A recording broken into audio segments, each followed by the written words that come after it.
श्रीमद् भगवद गीता में भगवान श्री कृष्ण कहते हैं, कर्मण्येवाधिकारस्ते मां फलेषु कदाचन। अर्थात कर्म करने में तेरा अधिकार है, परंतु उसके फल पर तेरा कोई अधिकार नहीं। शास्त्रों के अनुसार हमारे द्वारा किए गए शुभ और अशुभ कर्म हमारे समक्ष इसी दुनिया में आते हैं। हम जैसा भी कर्म करेंगे, वह चाहे अच्छा हो अथवा बुरा, वह कभी न कभी, चाहे 10 वर्ष के बाद, चाहे 20 वर्ष के बाद, परंतु हमें भोगना ही पड़ेगा। यह बात 100% सत्य है। कर्म फल से कभी कोई नहीं बच पाया।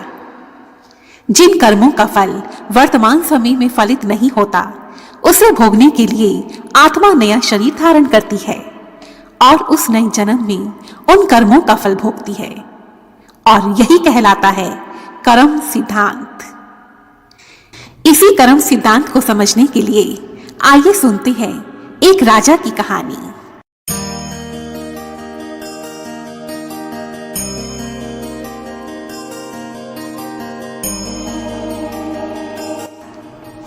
प्राचीन समय की बात है। किसी राज्य में एक प्रतापी राजा राज्य करता था।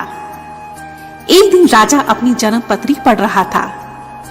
तभी उस राजा के मन में अचानक यह ख्याल आया कि जिस घड़ी, जिस क्षण मेरा जन्म हुआ, उसी क्षण इस संसार में ना जाने कितने मनुष्यों का जन्म हुआ होगा, परंतु फिर वे लोग मेरी तरह राजा क्यों नहीं बने। अब तो राजा हमेशा उसी सवाल का उत्तर ढूंढने की कोशिश में लगा रहता था, परंतु उसे इस प्रश्न का उत्तर नहीं मिल पा रहा था। अपने इस प्रश्न का उत्तर पाने के लिए एक दिन राजा ने राज्य के सभी बड़े विद्वानों को अपनी राजसभा में आने का निमंत्रण दिया। राज्य के सभी महान विद्वान राजसभा में एकत्रित हुए। सभी आश्चर्यचकित थे कि अचानक राजा ने यह बैठक क्यों बिठाई है। सभी मंत्रियों और विद्वानों की नजरें राजा की ओर ही थी। राजा ने सभी विद्वानों का अभिनंदन स्वीकार किया और कहा, हे महापुरुषों, मैं आपसे यह जानना चाहता हूँ कि जिस क्षण मेरा जन्म हुआ, उसी क्षण न जाने कितने और मनुष्यों का भी जन्म हुआ होगा। उन सब में मैं ही क्यों राजा बना? वे सब मेरी भांति राजा क्यों नहीं बने? आप सब मेरे इस प्रश्न का उत्तर देने की कृपा करें। राजा के इस प्रश्न को सुनकर सभा में सभी मंत्री और विद्वान आश्चर्यचकित रह गए। उन सभी महान विद्वानों ने गहन सोच विचार किया, परंतु राजा के इस प्रश्न का उत्तर वे ना दे सके। राजा की उस सभा में एक बुजुर्ग विद्वान भी बैठे हुए थे। उस बुजुर्ग ने कुछ देर तक सोचा और फिर राजा से कहा, हे राजन, इस राज्य से बाहर एक घना वन है। एक महान साधु उस वन में कई वर्षों से तपस्या कर रहे हैं। वही तुम्हारे इस प्रश्न का उत्तर दे सकते हैं। यह सुनकर राजा कुछ सैनिकों के साथ अगले ही दिन उस जंगल की ओर चल पड़ा। बहुत दूर चलने के बाद राजा को उस वन में एक छोटी कुटिया दिखाई दी।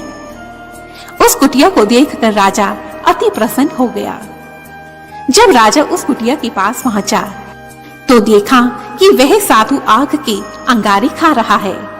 यह देखकर राजा एकदम सन्न रह गया, परंतु फिर भी उसने कुछ हिम्मत जुटाते हुए उस साधु से पूछा, हे साधु महाराज, मैं आपको प्रणाम करता हूँ। मेरे एक प्रश्न का उत्तर आप देने की कृपा करें। जिस क्षण मेरा जन्म हुआ, उसी क्षण और भी ना जाने कितने मनुष्यों का जन्म हुआ होगा, फिर वे सब मेरी भांति राजा क्यों नहीं बने? राजा का यह प्रश्न सुनकर उस साधु ने उत्तर दिया, हे राजन, तुम्हारे इस प्रश्न का उत्तर मैं नहीं दे सकता। थोड़ा आगे चलकर तुम्हें एक और साधु मिलेंगे। वही साधु तुम्हारे इस प्रश्न का उत्तर दे सकते हैं। साधु की यह बात सुनकर राजा स्वयं को थोड़ा अपमानित महसूस करने लगा, परंतु क्योंकि उसे अपने प्रश्न का उत्तर चाहिए था, इसी कारण वह दूसरे साधु की तलाश में आगे निकल पड़ा। थोड़ा आगे चलने पर राजा को एक और साधु दिखाई पड़ा, परंतु यह क्या, वह साधु तो मिट्टी खा रहा था। यह देखकर राजा बहुत हैरान हो गया और हिम्मत जुटाते हुए उसने उस साधु से पूछा, हे साधु महाराज, आप मेरे प्रश्न का उत्तर देने की कृपा करें। परंतु वह साधु क्रोधित होकर बोला, हे राजन, तुम शीघ्र ही यहाँ से चले जाओ, मैं तुम्हारे किसी प्रश्न का उत्तर नहीं दे सकता। साधु का यह उत्तर सुनकर राजा को बहुत निराशा हुई और वह दुखी मन से आगे बढ़ने लगा। परंतु तभी उसे साधु की आवाज सुनाई दी। उस साधु ने कहा, हे राजन, तुम्हारे इस प्रश्न का उत्तर एक ही लड़का दे सकता है और वह लड़का पास ही के एक गांव में रहता है। हे राजन, तुम शीघ्र ही उस लड़के के पास जाओ, क्योंकि वह लड़का तो मृत्यु शैया पर है। साधु की यह बात सुनकर राजा बहुत आश्चर्यचकित हो गया। उसे कुछ भी समझ में नहीं आ रहा था कि उसके साथ ये सब क्या हो रहा है।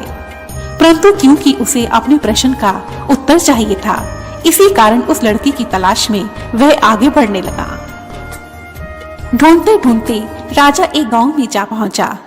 अब तो राजा उस गांव में जाकर उस लड़के की तलाश करने लगा और कुछ ही समय के पश्चात राजा उस लड़के के पास पहुंच गया। राजा ने देखा वह लड़का अत्यंत बीमार था और बिस्तर पर लेटा हुआ था।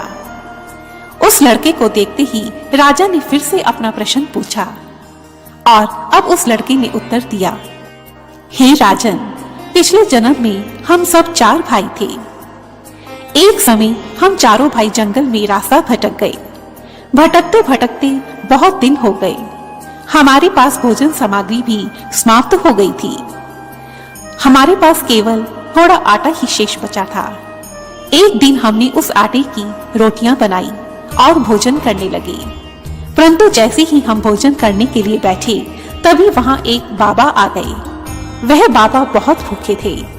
उन्होंने हमसे कहा, मुझे बहुत भूख लगी है, कृपया मुझे थोड़ा भोजन दो। उस बाबा की बात सुनकर बड़े भाई ने कहा, अरे बाबा, यदि हम अपनी रोटियां तुम्हें दे देंगे तो मैं क्या अंगारे खाऊंगा? अब दूसरे भाई ने कहा, अरे बाबा, यदि मैं अपने हिस्से की रोटियां तुम्हें दे दूंगा तो क्या मैं मिट्टी खाऊंगा? अब जब मेरी बारी आई तो मैंने भी उस बाबा को रोटियां देने से मना कर दिया। परंतु हे राजन, तुम तो बहुत दयालु थे। तुमने अपने हिस्से की सारी रोटियां उस भूखे बाबा को दे दी और इस प्रकार स्वयं भूखे रहकर तुमने उस भूखे बाबा का पेट भरा और तुम्हारी इसी पुण्य के कारण तुम इस जन्म में राजा बने। तुम्हें रास्ते में जो 2 साधु दिखाई दिए, वे तुम्हारे पिछले जन्म के ही भाई थे। एक भाई अंगारे खा रहा था और एक भाई मिट्टी खा रहा था। तुम्हारा तीसरा भाई मैं हूँ, जो इस समय मौत की शैया पर लेटा हूँ। हे राजन, इस प्रकार हम सभी भाइयों को अपनी अपनी करनी का फल मिला।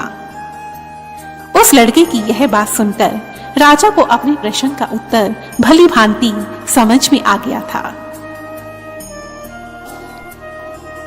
अंत में इस कहानी का यही सार है कि हम जो भी कर्म करते हैं, वह चाहे शुभ हो अथवा अशुभ, हमें उसे एक दिन भोगना ही पड़ता है।